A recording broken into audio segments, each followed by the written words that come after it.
Tem até uma interpretação aqui que é atribuída a Orígenes, né? Alguns atribuem a Agostinho, mas outros acham que foi a Orígenes. Eu acho que tem mais cara de Orígenes mesmo, que é sobre a parábola do bom samaritano, que todo mundo conhece a história, não é? Então a interpretação que é atribuída a Orígenes é assim: o judeu que descia de Jerusalém para Samaria era Adão. E os salteadores que o atacam, roubam e deixam semi-morto à margem da estrada é a queda, o pecado. O sacerdote e o levita que passam e não socorrem é a lei e os sacrifícios que não pode salvar o homem. O samaritano é Jesus, que derrama azeite nas feridas, que é o seu sangue para curar pecados, levanta o homem, que é o novo nascimento, coloca no seu jumento, que é o evangelista, e leva para a estalagem, que é a igreja. E lá entrega 2 moedas, que é o batismo e Santa Ceia, ao estalageiro, que é o pastor, e diz: cuida dele até que eu volte, que é a segunda vinda. Que sermão aloprado, né? Fantástico, fantástico. Não é, pastor? Maravilha. Se tem algum pastor aqui, já ter um sermão no domingo que vem, né? Baseado em, ou para hoje à noite, né? Ou para hoje à noite. Orígenes disse alguma coisa errada? Não. Tudo que ele disse está correto. Qual é o problema desse tipo de interpretação? Que isso não é o que o texto está. Esse não é o significado do texto. E qual é o significado do texto? É só você ler o contexto. Por que Jesus contou essa história? Porque alguém chegou para ele e disse: qual o maior dos mandamentos? Jesus Cristo disse: amarás ao Senhor teu Deus sobre todas as coisas e ao teu próximo como a si mesmo. E o homem, para se justificar, perguntou: mas quem é o meu próximo?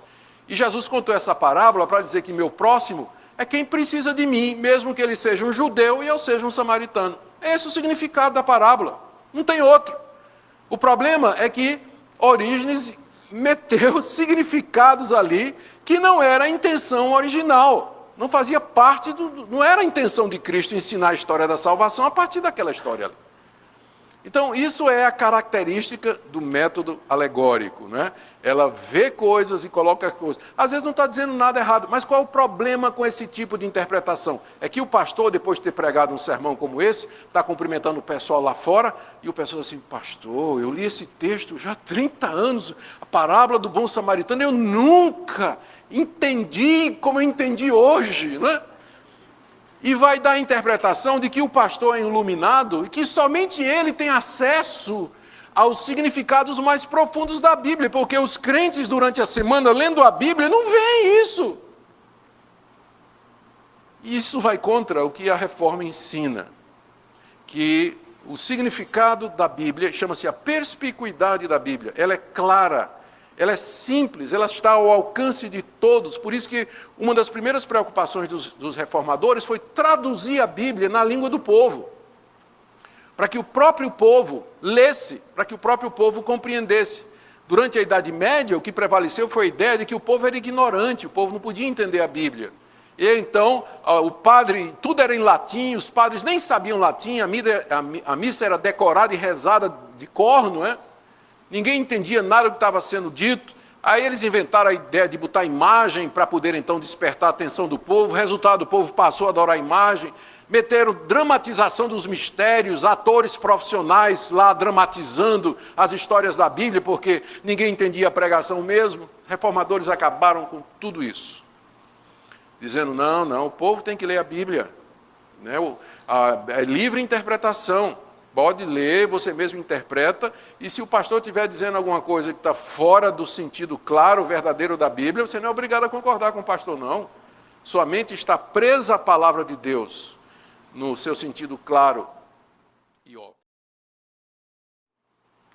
E aqui eu vou dar um exemplo, vou tirar uma parte da carta de Barnabé, onde ele interpreta Gênesis 14:14. Se você abrir sua Bíblia aí, diz lá que Abraão tomou da sua casa 318 homens e partiu em perseguição aos reis que levaram seu sobrinho Ló cativo. Né? Abraão pegou 318 homens da sua casa, soldados treinados, e ele foi atrás para resgatar Ló, que havia sido preso lá naquela guerra dos reis de Sodoma e Gomorra. Olha como Barnabé, no capítulo 9, verso 6 da sua carta, interpreta aquele episódio. Eu vou ler para vocês. Está aqui, ó. Portanto, filhos do amor, aprendam abundantemente a respeito de Abraão. Ele que primeiro estabeleceu a circuncisão, olhava em espírito para Jesus quando circuncidou sua casa. Pois a Escritura diz, Abraão circuncidou 318 homens de sua casa. Na verdade, o texto diz assim, ouvindo Abraão que seu sobrinho estava preso, fez sair 318 homens dos mais capazes, nascidos em sua casa, e os perseguiu até Dan, Gênesis 14, 14. Aí continua Barnabé. Que conhecimento foi dado a Abraão naquela ocasião? Compreendam, Deus, disse primeiro 18 e depois do intervalo 300. É porque em hebraico, em vez de ser 318, primeiro diz 18, 300. É o inverso, não é? Em hebraico. Então ele diz, Deus primeiro disse 18 e depois do intervalo 300. No 18, o número 10 equivale a iota no alfabeto grego e 8 ao eta. Aqui tu tens Jesus, porque o iota e o eta são as duas primeiras letras do nome Jesus em grego. Aqui tu tens Jesus. 300 equivale ao tal no alfabeto hebraico, e aqui você tem a cruz, porque o tal é assim em hebraico. Então Deus revelou Jesus nas duas letras e a cruz na última. 318 fala da crucificação de Jesus. Vocês estão rindo assim, mas vocês sabem que tem pregador no dia de hoje que faz exatamente a mesma coisa.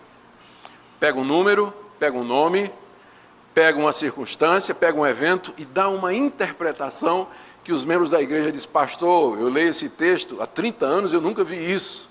Não é? Parece que o pastor é um super... Nunca viu porque não está lá. Né? Nunca viu porque não está lá mesmo.